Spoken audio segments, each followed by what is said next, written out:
सोनपुरा गांव में रामदास और सावित्री का नाम बड़े आदर से लिया जाता था। उनका घर धन से नहीं, संस्कारों से बड़ा माना जाता था। 2 बेटियां थी, बड़ी कामिनी, छोटी गौरी। एक ही आंगन में पली दोनों बहनों के स्वभाव में जमीन आसमान का फर्क था। गौरी बेटा, जरा वो लोटा इधर रख दे। और हाँ, तेरे बाबूजी की दवा भी पानी के साथ दे देना। सुबह से खेत की चिंता में बैठे हैं। अभी लाई अम्मा, आप फिक्र मत करो। मैंने बाबूजी के लिए दलिया भी ढक कर रख दिया है। पहले उन्हें दवा दे देती हूँ, फिर चूल्हे के लिए सूखी लकड़ियाँ भी ले आऊंगी। देखा सावित्री, ये लड़की घर की धड़कन है, बिना कहे सब समझ जाती है। भगवान ऐसी बेटी हर घर को दे। तभी कामिनी जोर से बोलती है, बस भी कीजिए बाबूजी, हर वक्त गौरी गौरी गौरी, जैसे इस घर में और कोई है ही नहीं। 2 घड़े पानी उठा लेने से कोई देवी नहीं बन जाती। कामिनी, बात काम की नहीं मन की होती है। घर वही संभालता है जिसके भीतर अपनापन हो। तू भी थोड़ा हाथ बटा दिया कर। मुझसे ये मिट्टी धूल वाले काम नहीं होते अम्मा। मैं कोई सारी उम्र चूल्हे के धुएं में नहीं जलने वाली। मुझे कुछ बड़ा करना है। कामिनी की आंखों में सपने कम, दिखावा ज्यादा था। उसे गांव का सादा जीवन बोझ लगता था। वहीं गौरी को इसी मिट्टी की खुशबू में अपना संसार दिखाई देता था। बड़ा करने में बुराई नहीं है बिटिया, पर जो अपनी जड़ों को ही तुच्छ समझने लगे, उसका ऊंचा उठना भी टिकता नहीं। जड़ें, संस्कार, इज्जत, यही सब सुन सुनकर तो ऊब गई हूँ। गांव वाले आपकी इतनी इज्जत करते हैं तो क्या मिला? वही पुरानी चारपाई। दीदी, बाबूजी के सामने ऐसी बातें मत करो। घर छोटा हो तो क्या हुआ, हमारे मन तो बड़े हैं। बाबूजी का जो मान सम्मान है पूरे इलाके में, वो बड़ी से बड़ी कोठी से भी कीमती है। यही तो हमारी सबसे बड़ी पूंजी है। तू तो बीच में मत ही बोल गौरी।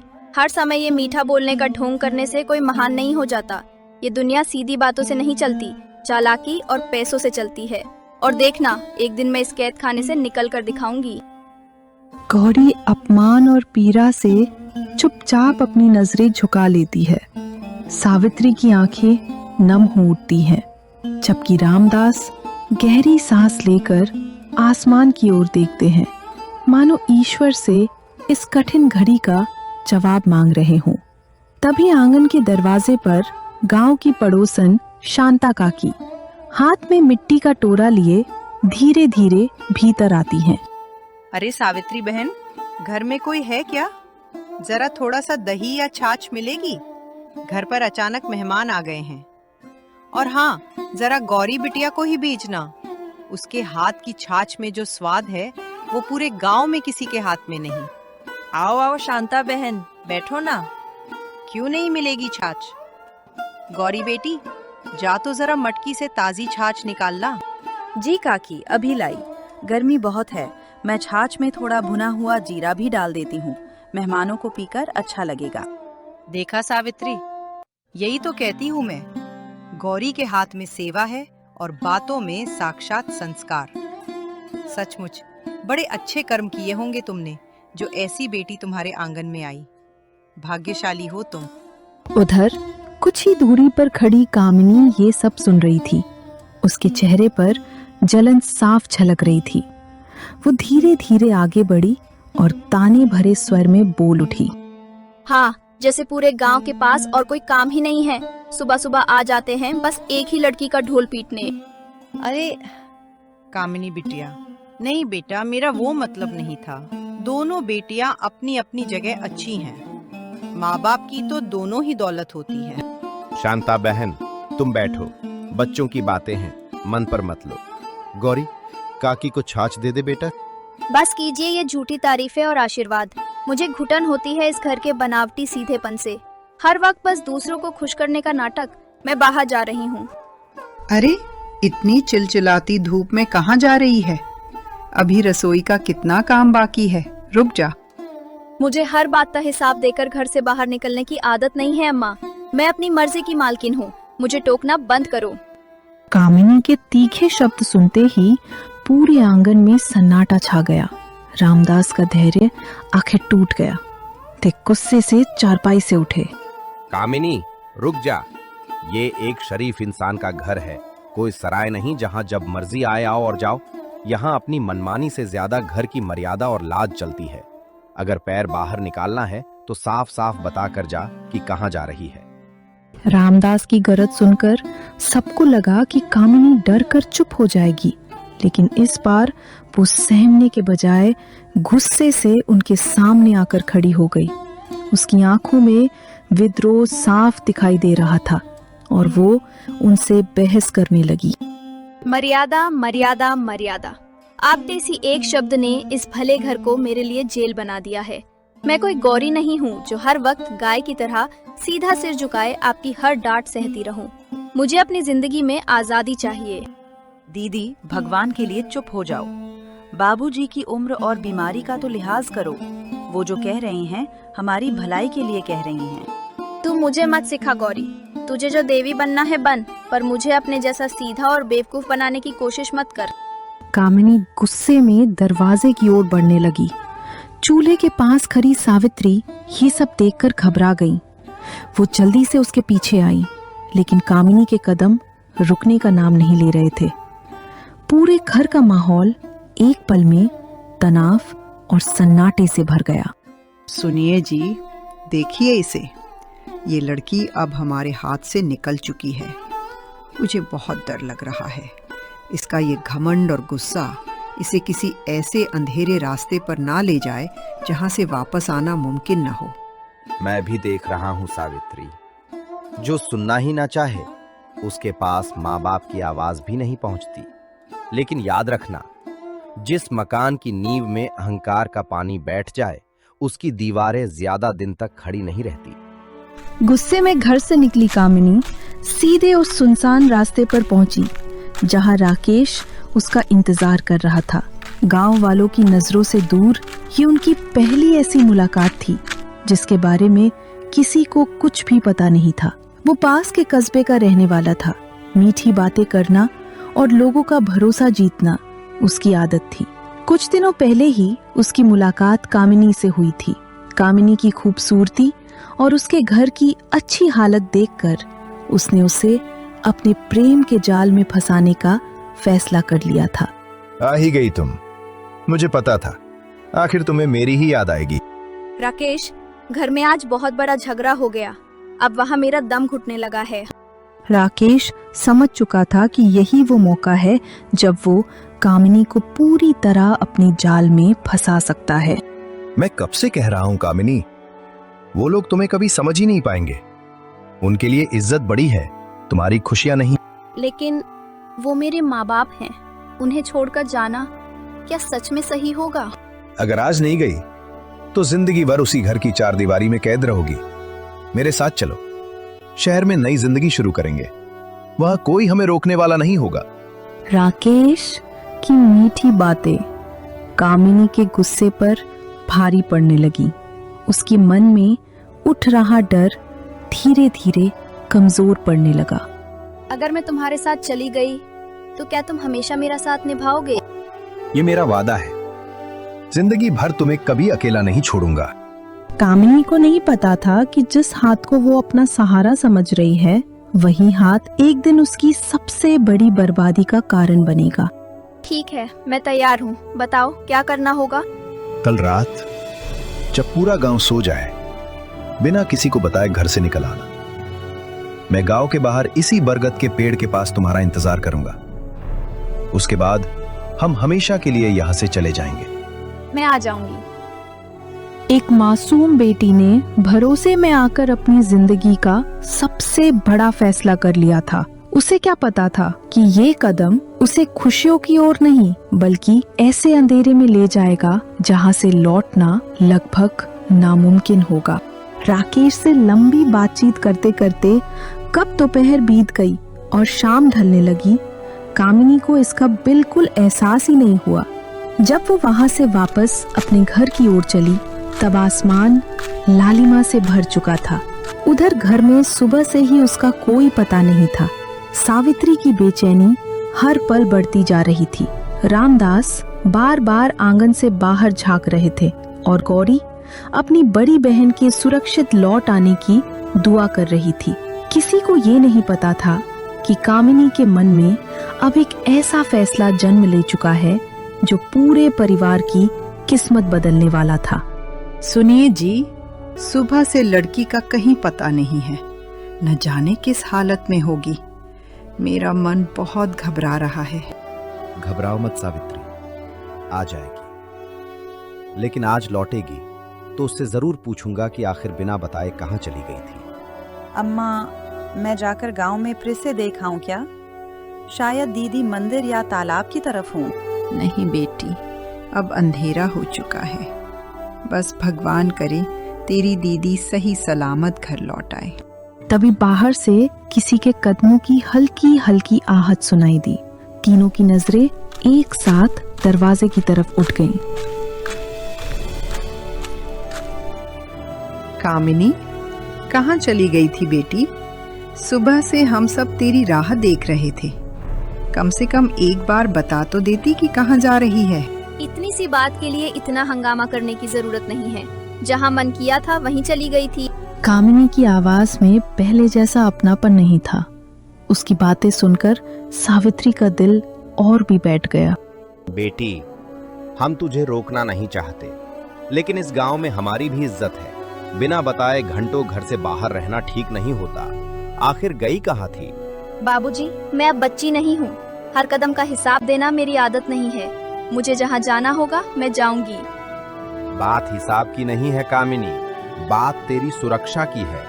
माँ बाप अगर पूछते हैं तो इसलिए नहीं कि उन्हें शक है, बल्कि इसलिए कि उन्हें अपनी बेटी की चिंता होती है। बस यही तो परेशानी है।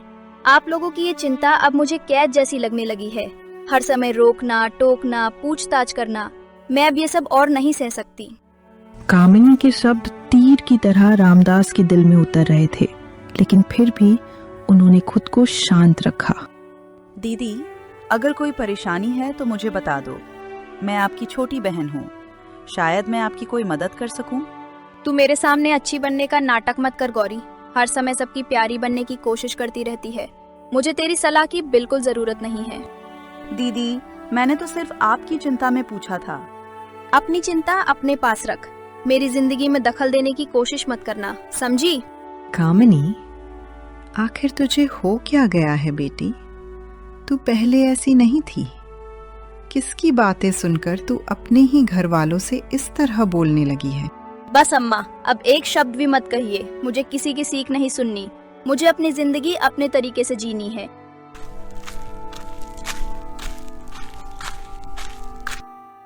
उस शाम घर में जो कुछ हुआ उसने रामदास और सावित्री का दिल पूरी तरह तोड़ दिया था। लाख समझाने, प्यार से मनाने और डांटने के बाद भी कामिनी के व्यवहार में जरा भी बदलाव नहीं आया। अब दोनों यही सोच रहे थे कि आखिर उनकी बेटी इतनी बदल कैसे गई। सावित्री, मैं अपनी ही बेटी को पहचान नहीं पा रहा हूँ। ना जाने किसकी संगत में पड़ गई है। जितना समझाओ उतना ही हमसे दूर होती जा रही है। सुनिए जी, मेरा मन बहुत घबरा रहा है। उसकी आंखों में पहले वाला अपनापन बिल्कुल नहीं रहा। ऐसा लगता है जैसे कोई उसे हमसे दूर कर रहा हो। रामदास, उनकी आंखों में चिंता साफ दिखाई दे रही थी। फिर जैसे उन्होंने मन ही मन कोई बड़ा फैसला कर लिया। सावित्री, अब मुझे लगता है कि कामिनी की शादी में और देर करना ठीक नहीं होगा। अगर समय रहते इसका घर बसा दिया जाए तो शायद इसकी जिंदगी संभल जाए। मैं भी यही सोच रही थी। गांव में लोग भी तरह तरह की बातें करने लगे हैं। हमारी बेटी कहीं किसी गलत राह पर ना निकल जाए। इससे पहले उसका घर बसा देना ही ठीक रहेगा। कल सुबह ही मैं किसी अच्छे घर का रिश्ता तलाश करना शुरू करूंगा, चाहे जितनी मेहनत करनी पड़े, लेकिन अब और देर नहीं करूंगा। रामदास और सावित्री को लगा कि शायद यही फैसला उनकी बेटी का भविष्य बचा लेगा, लेकिन उन्हें क्या पता था कि जिस बेटी की शादी के सपने वे देख रहे थे वो उसी रात उनकी सारी उम्मीदें तोड़ने वाली थी। उधर अपने कमरे में बैठी कामिनी की आंखों में नींद नहीं थी। उसका मन बार बार राकेश की बातों को याद कर रहा था। उसने तय कर लिया था कि अब वो पीछे मुड़कर नहीं देखेगी। उसे बस पूरे घर के सो जाने का इंतजार था। बस थोड़ी देर और, सबके सोते ही मैं यहाँ से हमेशा के लिए चली जाऊंगी, फिर कोई मुझे रोक नहीं पाएगा। धीरे धीरे पूरा घर गहरी नींद में डूब गया। केवल एक इंसान की आंखों में नींद नहीं थी, और वो थी कामिनी। वो इसी पल का मुझे इंतजार माफ कर कर रही देना थी। अम्मा, लेकिन अब मैं अपनी जिंदगी अपने तरीके से जीऊंगी। एक पल के लिए कामिनी की नजर अपने सोए हुए परिवार पर पड़ी। माँ की ममता, पिता का स्नेह और बहन का प्यार, सब उसकी आंखों के सामने था। लेकिन राकेश के दिखाए झूठे सपनों ने इन रिश्तों की आवाज को दबा दिया। घर का दरवाजा धीरे से बंद हुआ, लेकिन किसी ने उस हल्की सी आहट को नहीं सुना। उसी आहट के साथ रामदास के घर की खुशियां भी जैसे हमेशा के लिए बाहर चली गईं। मुझे पूरा भरोसा था तुम जरूर आओगी। अब कोई हमें अलग नहीं कर सकता। मैं सब कुछ छोड़कर आ गई हूँ राकेश। अब मेरा अपना इस दुनिया में सिर्फ तुम ही हो। अब पीछे मुड़कर देखने का कोई फायदा नहीं। चलो, आज से हमारी नई जिंदगी शुरू होती है। घर की चौखट छोड़ने के बाद कामिनी और राकेश हमेशा के लिए शहर आ गए। दोनों ने शहर की एक तंग गली में छोटा सा किराए का कमरा ले लिया। घर से लाए हुए पैसों और अपने साथ लाए कीमती सामान को बेचकर उन्हें लग रहा था कि अब जिंदगी उनकी मर्जी से चलेगी। पीछे छूट चुके माँ बाप के आंसू और घर की इज्जत अब उनके लिए सिर्फ बीती हुई बातें बनकर रह गई थी। देखा का कामिनी, मैंने कहा था ना, एक बार शहर आ गए तो हमारी जिंदगी बदल जाएगी। अब कोई हमें रोकने टोकने वाला नहीं है। सच कह रहे हो राकेश, पहली बार लग रहा है कि मैं अपनी मर्जी की जिंदगी जी रही हूँ। अब हमें कोई अलग नहीं कर सकता। ये गांव नहीं है, यहाँ इंसान अपनी किस्मत खुद लिखता है। बस मेहनत करनी है, फिर सब कुछ हमारा होगा। जब मैं गांव में थी हर कोई मुझे समझाता था, अब कोई मुझे नहीं बताएगा कि क्या सही है और क्या गलत। अब हम अपने फैसले खुद लेंगे और अपनी दुनिया भी खुद बनाएंगे। दोनों ने अपने आने वाले कल के न जाने कितने सपने सजा लिए थे। कभी बड़े घर की बातें होती, कभी अपनी दुकान खोलने की, तो कभी सुख और ऐशो आराम से भरी जिंदगी की। उन्हें लगता था कि अब उनकी दुनिया में कभी कोई दुख नहीं आएगा। कुछ ही महीनों में मैं खूब पैसे कमाऊंगा, फिर बड़ा घर होगा, अच्छे कपड़े होंगे और लोग हमारी जिंदगी देखकर जलेंगे। मैं भी अच्छी नौकरी करूंगी, हमारे पास अपनी गाड़ी होगी, अपना घर होगा और किसी चीज की कमी नहीं रहेगी। फिर हम इस छोटे से कमरे को भी भूल जाएंगे। लोग हमें पहचानेंगे, इज्जत देंगे और हमारी मिसाल देंगे। कामिनी की आंखों में झूठे सपनों की चमक थी। उसे लग रहा था कि उसने अपनी जिंदगी का सबसे सही फैसला लिया है। लेकिन इंसान अक्सर वही देखता है जो वो देखना चाहता है। किस्मत उसके लिए कुछ और ही लिख चुकी थी। जिस राह को वो अपनी खुशियों की मंजिल समझ रही थी, वही राह धीरे धीरे उसकी सबसे बड़ी बर्बादी की तरफ बढ़ रही थी। जिस घर में कभी हंसी खुशी की आवाजें गूंजती थी, वहां आज खामोशी ने डेरा डाल लिया था। कामिनी के एक फैसले ने वर्षों से कमाया हुआ सम्मान पल भर में मिट्टी में मिला दिया था। गांव की गलियों में अब रामदास का नाम इज्जत से नहीं बल्कि तानों के साथ लिया जाने लगा था। जी, कब तक ऐसे ही बैठे रहोगे? रात भर आपने आंख तक नहीं झपकी। नींद कैसे आए सावित्री? जिस बेटी पर सबसे ज्यादा भरोसा था, उसी ने हमारी आंखें झुका दी। जो होना था वो हो गया। अब खुद को इस तरह मत तोड़िए। आपकी तबीयत बिगड़ गई तो हमारा सहारा कौन बनेगा? दिल पर लगे घाव दवा से नहीं भरते सावित्री। लोग बेटी का नाम नहीं लेते, सीधे मेरा नाम लेकर ताने मारते हैं। हमने उसे संस्कार दिए थे। गलत रास्ता उसने खुद चुना है। उसकी गलती की सजा आप खुद को मत दीजिए। सावित्री अपने पति को संभालने की कोशिश कर रही थी, लेकिन एक पिता का टूटा हुआ आत्मसम्मान शब्दों से कहां संभलता है। सोनपुरा गांव की चौपाल पर उस दिन किसी खेती, मौसम या फसल की चर्चा नहीं हो रही थी। हर जुबान पर बस एक ही नाम था, रामदास का परिवार। लोग कामिनी के घर छोड़कर भाग जाने की घटना को लेकर तरह तरह की बातें कर रहे थे। सुना तुमने? रामदास की बड़ी बेटी उस लड़के के साथ शहर भाग गई। हाँ, जिसमें सारी उम्र दूसरों को संस्कार सिखाए, आज उसी के घर की ये हालत हो गई। बेचारी सावित्री, पता नहीं किस मुंह से लोगों का सामना करती होगी। बेटी की एक गलती पूरे खानदान की इज्जत पर दाग लगा देती है। रामदास का दर्द कोई नहीं समझ सकता। भगवान ऐसी घड़ी किसी माँ बाप को कभी न दिखाए। गांव वालों की बातें हवा की तरह पूरे गांव में फैल रही थी। हर चौपाल, हर गली और हर दरवाजे पर बस एक ही चर्चा थी।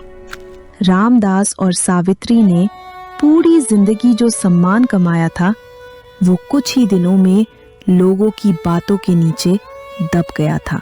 बाबूजी, आप खुद को इतना मत तोड़िए। जो होना था वो हो चुका है। कैसे भूल जाऊं बेटा, हर तरफ बस हमारी बेइज्जती की बातें सुनाई देती हैं। कामिनी दीदी ने जो रास्ता चुना है, उसके कर्मों का फल उन्हें एक दिन जरूर मिलेगा। भगवान के घर देर हो सकती है, अंधेर नहीं। बेटा, कर्मों की सजा तो शायद उसे बाद में मिले, लेकिन उसकी सजा आज हम भुगत रहे हैं। ऐसा मत कहिए बाबूजी। आज गांव वालों की नजरों में हमारा सिर झुक गया है। जिन लोगों ने कभी हमारा सम्मान किया, वही आज हमारी तरफ देखकर फुसफुसाते हैं। इससे बड़ी सजा और क्या होगी? लेकिन बाबूजी, सच हमेशा छिपा नहीं रहता। एक दिन सबको पता चलेगा कि आपने अपनी बेटी को अच्छे संस्कार ही दिए थे। रामदास के दिल का दर्द कम नहीं हुआ था, लेकिन गौरी के शब्दों ने उनके टूटे हुए मन को थोड़ा सहारा जरूर दिया। उधर कामिनी शहर में झूठे सपनों की दुनिया बसाने में लगी थी, और इधर उसके अपने परिवार की आंखों से हर दिन आंसुओं की एक नई कहानी जन्म ले रही थी। वक्त चुप था। गांव छोड़ के शहर आए अभी कुछ ही दिन हुए थे। कामिनी को लग रहा था कि उसने अपनी जिंदगी का सबसे बड़ा और सबसे सही फैसला लिया है। घर से लाए हुए पैसे और राकेश के पास मौजूद रुपयों के सहारे दोनों बिना किसी चिंता के नई जिंदगी की शुरुआत कर चुके थे। शहर की चमक दमक ने कामिनी की आंखों पर ऐसा पर्दा डाल दिया था कि उसे अपने माता पिता की आंखों के आंसू भी याद नहीं आ रहे थे। राकेश, मुझे तो अभी भी यकीन नहीं हो रहा कि हम सच में शहर आ गए हैं। यहाँ की जिंदगी गांव से कितनी अलग है। यही तो मैं तुम्हें समझाना चाहता था। यहाँ कोई किसी की जिंदगी में दखल नहीं देता। अब हम अपनी मर्जी से जी सकते हैं। अब मुझे लगता है कि मेरे सारे सपने पूरे होंगे। मैं जैसी जिंदगी चाहती थी, शायद वही जिंदगी अब शुरू हुई है।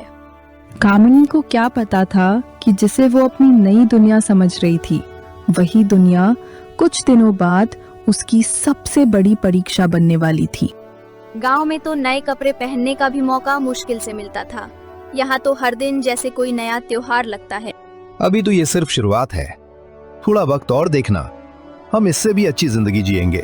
काश ये खुशी कभी खत्म ही ना हो। दिन बीतते गए। दोनों सुबह देर से उठते, शहर घूमते, बाजार से नई नई चीजें खरीदते और रोज ढाबों पर खाना खाते। खर्च बढ़ता जा रहा था, लेकिन कामिनी ने कभी ये नहीं सोचा कि पैसा आखिर कितने दिन तक साथ देगा। राकेश, हमारे पास पहले जितने पैसे थे अब उतने नहीं बचे। अगर इसी तरह खर्च होता रहा तो जल्द ही मुश्किल खड़ी हो जाएगी। तुम बेकार की चिंता कर रही हो। मैं 2-4 दिन में कोई अच्छा काम ढूंढ लूंगा, फिर पैसों की कोई कमी नहीं रहेगी। मुझे तुम पर पूरा भरोसा है। बस जल्दी से कोई काम मिल जाए ताकि हमें किसी बात की चिंता ना रहे। तुम बस मुस्कुराती रहो, बाकी सब मैं संभाल लूंगा। कामिनी ने एक बार फिर राकेश की बातों पर भरोसा कर लिया, लेकिन वो ये नहीं जानती थी कि जिस इंसान को वो अपना सहारा समझ रही है, वही उसकी जिंदगी को धीरे धीरे अंधेरे की ओर ले जा रहा था। अभी सब कुछ शांत दिखाई दे रहा था, लेकिन आने वाला वक्त उनके रिश्ते की असली सच्चाई सामने लाने वाला था। कामिनी के घर छोड़कर जाने के बाद रामदास और सावित्री पूरी तरह टूट चुके थे, लेकिन उन्हें अपनी छोटी बेटी गौरी के भविष्य की भी चिंता सताने लगी थी। दोनों जानते थे कि समय रहते सही फैसला लेना बहुत जरूरी है। सावित्री, हम कामिनी के बारे में सोचकर अपनी बाकी जिंदगी तो नहीं रोक सकते, अब हमें गौरी के भविष्य का भी फैसला करना होगा। मैं भी यही सोच रही थी जी। गौरी ने हमेशा हमारा साथ दिया है। भगवान करे उसे ऐसा घर मिले जहां उसे हमेशा सम्मान और प्यार मिले। मैं आज ही दूसरे गांव जाकर उसके लिए एक अच्छा रिश्ता देखूंगा। मैं चाहता हूं कि हमारी बेटी ऐसे घर जाए जहां उसके संस्कारों की कद्र हो। बाबूजी, मुझे आपकी हर बात मंजूर है। आपने हमेशा मेरे लिए अच्छा ही सोचा है। कुछ ही दिनों बाद रामदास को पड़ोस के गांव में एक अच्छा और संस्कारी परिवार मिल गया। लड़का मेहनती, समझदार और अपने माता पिता का सम्मान करने वाला था। हमें धन दौलत नहीं, अच्छे संस्कारों वाली बहू चाहिए। गांव में आपकी ईमानदारी की बहुत तारीफ सुनी है। हमारी बेटी ने हमेशा परिवार की इज्जत का सम्मान किया है। मुझे विश्वास है कि वो आपके घर को भी अपना घर समझेगी। हमें गौरी पहली ही नजर में बहुत अच्छी लगी। अगर आपको मंजूर हो तो हम ये रिश्ता पक्का करना चाहते हैं। इससे बड़ी खुशी हमारे लिए और क्या होगी। कुछ ही दिनों बाद पूरे गांव की मौजूदगी में गौरी का विवाह बड़े सादगी और सम्मान के साथ संपन्न हुआ। रामदास ने नम आंखों से अपनी बेटी को विदा किया, लेकिन इस बार उनके आंसुओं में दुख नहीं बल्कि संतोष था। उन्हें विश्वास था कि उनकी बेटी को एक अच्छा परिवार मिल गया है। लेकिन दूसरी तरफ शहर में कामिनी की जिंदगी धीरे धीरे बदलने लगी थी। घर से लाए हुए पैसे अब खत्म होने की कगार पर थे। पहली बार उसे एहसास होने लगा कि सिर्फ झूठे सपनों के सहारे जिंदगी नहीं चलती। उसे चलाने के लिए मेहनत और जिम्मेदारी भी जरूरी होती है। राकेश, अब हमारे पास ज्यादा पैसे नहीं बचे हैं। अगर तुमने जल्दी कोई काम नहीं किया तो कमरे का किराया देना भी मुश्किल हो जाएगा। तुम बेकार की चिंता करती हो। मैं आज पूरे शहर में काम ढूंढूंगा।